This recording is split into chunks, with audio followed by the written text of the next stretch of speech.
이 아침 하나님께서 우리에게 주시는 말씀은 잠언 29장 13절의 말씀입니다.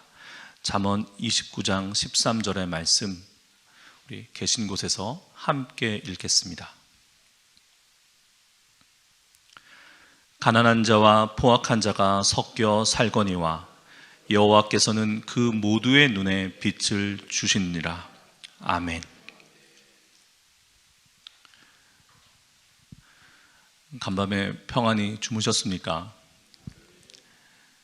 70여 년 전 새벽에 이 땅에 전쟁의 포성이 울렸어요. 그날은 주일 새벽이었다고 합니다. 참으로 비극적인 일이었습니다.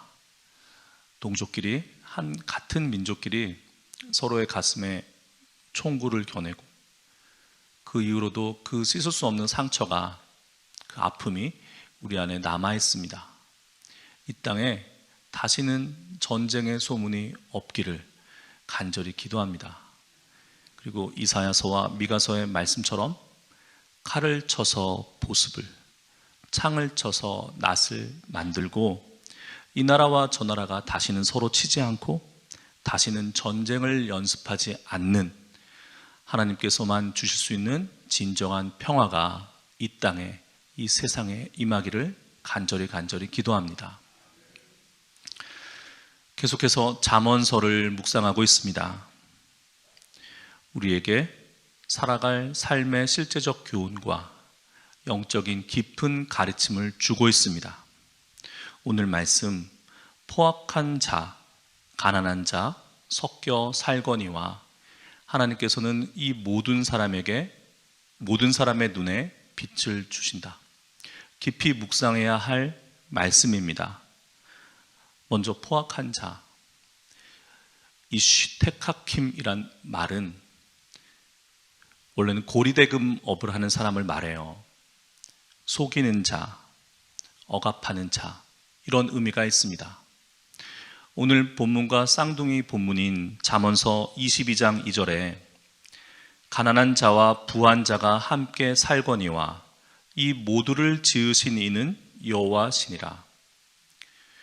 이 말씀과 나란히 놓고 볼 때 이 포악한 자는 불의한 부자라고 할 수 있습니다.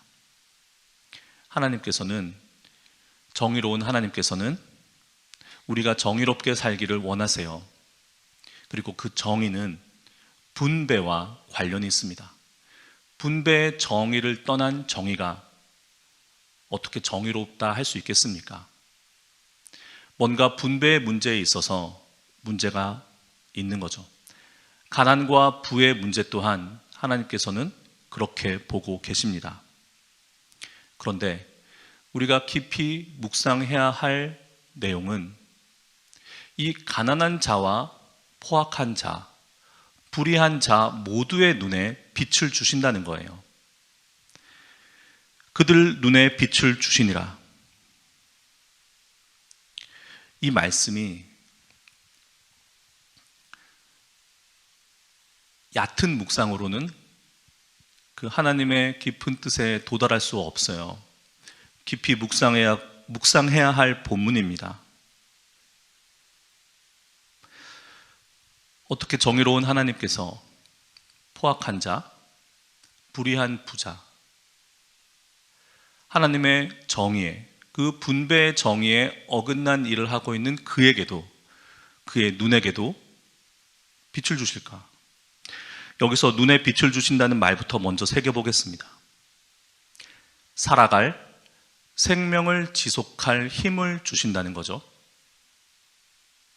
우선 이렇게 생각해 보겠습니다. 존재하는 모든 것은 하나님의 은총으로 된 것이죠. 하나님의 은혜 없이, 하나님의 허락 없이 존재할 수 있는 것이 무엇이 있겠습니까? 하나님이 있어라 명령하셨기 때문에 우리 있는 겁니다. 가난한 자, 포악한 자 모두 하나님께서는 그 존재를 내셨어요. 그래서 있는 겁니다. 그런데 문제는 하나님께서 원래 있어라 라고 말씀하신, 명령하신 자기 본연의 존재 상태로부터 어긋나 있는 것, 벗어나 있는 것이 있다는 거예요. 포악하게 있어라라고 하나님께서 말씀하셨겠습니까? 선하신 하나님의 선하신 창조 가운데 어떻게 악이 존재할 수 있겠어요? 그런데 그 하나님이 명령하신 이렇게 있어라라고 하는, 이렇게 살아라라고 하는 그것으로부터 벗어나 있는 상태가 있습니다. 그 벗어난 상태, 성경은 그것을 죄라고 말합니다. 원래 있어야 할 자리, 원래 살아가야 할 존재 양식으로부터 벗어나 있는 상태, 창조자이신 하나님의 뜻으로부터 어긋나 있는 상태, 그게 죄의 상태죠. 그런데 하나님께서는 그 죄인에게조차, 자신의 존재 상태가 문제가 있는 그들에게조차 살아갈 힘, 은혜를 주신다는 거예요.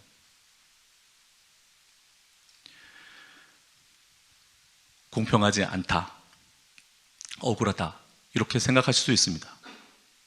그러나 하나님 공평하시죠? 이렇게 있어라라고 말씀하신 그것으로부터 벗어나 있는 상태, 자기 책임입니다.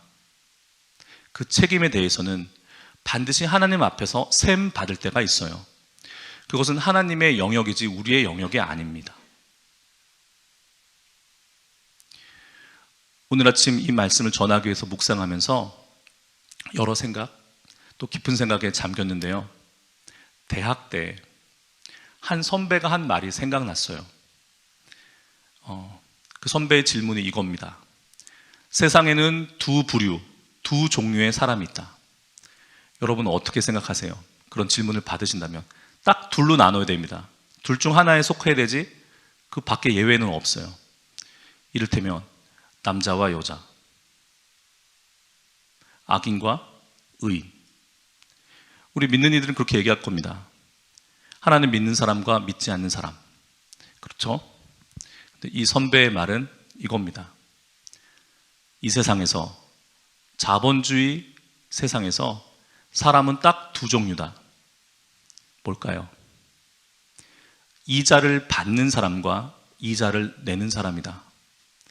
이지에 참으로 밝은 사람이었어요. 아마 잘 살고 있을 거라고 생각이 됩니다. 돌아오겠습니다. 그렇다고 해가지고 이자를 받는 것이 뭔가 문제가 있고 이자를 내는 것이 뭔가 그런 얘기 전혀 아닙니다.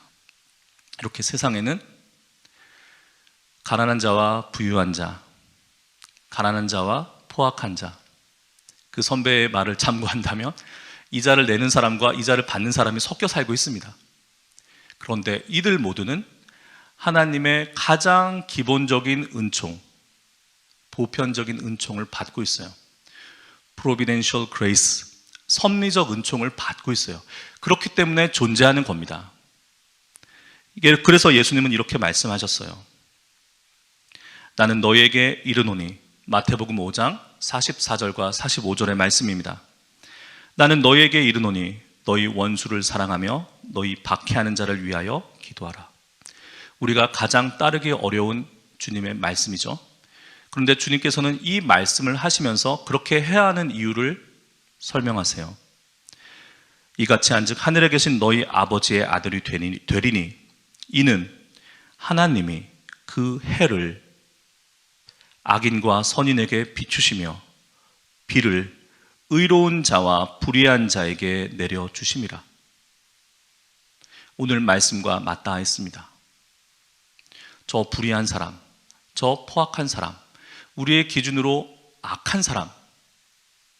그런데 예수님께서는 그 사람 또한 하나님이 그에게 해를, 그에게 비를 내려주신, 그의 존재를 가능케 하신, 그리고 살아갈 힘을 주신 하나님의 은총 안에 있는 사람이라는 거예요.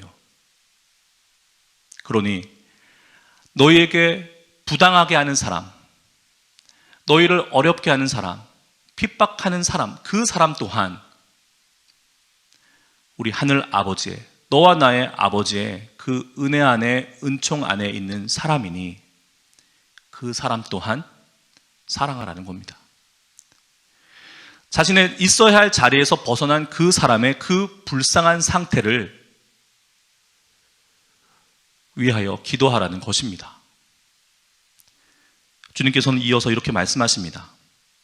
너희가 너희를 사랑하는 자를 사랑하면 무슨 상이 있으리요? 세리도 이와 같이 아니하느냐?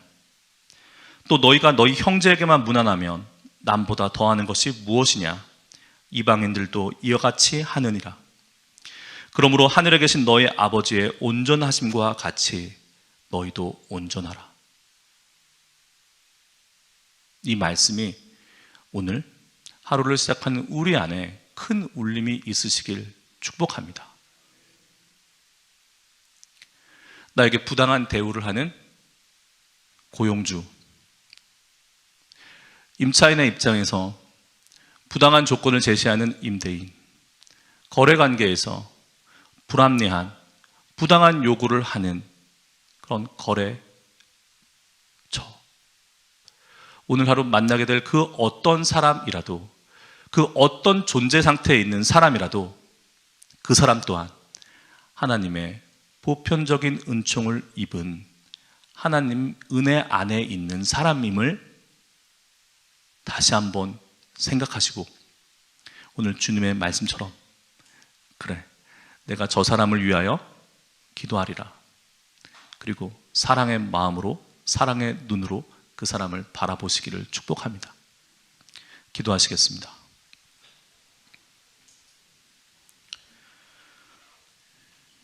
거룩하신 하나님, 우리를 있어야 할 자리에서 벗어나 있던 우리를 나의 원래 존재 상태에서 어긋나 있던 나를 주님 부르셨습니다. 주님 사랑하셨습니다. 여전히 하나님 그 뜻을 어겨가며 하나님이 있어라 한 자리에 있지 않는 또한 당신의 은총받은 영혼들에게 우리 사랑의 마음을 갖게 하여 주옵소서. 그들을 위하여 기도하게 하여 주옵소서. 그것이 가난한 자와 포악한 자가 섞여 살더라도 그들 모두의 눈에 빛을 주시는 아버지의 뜻임을 알고 그 뜻 우리의 삶으로 이루어 드릴 수 있도록 주님 오늘 하루 인도하여 주옵소서. 우리 주 예수 그리스도의 이름으로 기도합니다. 아멘.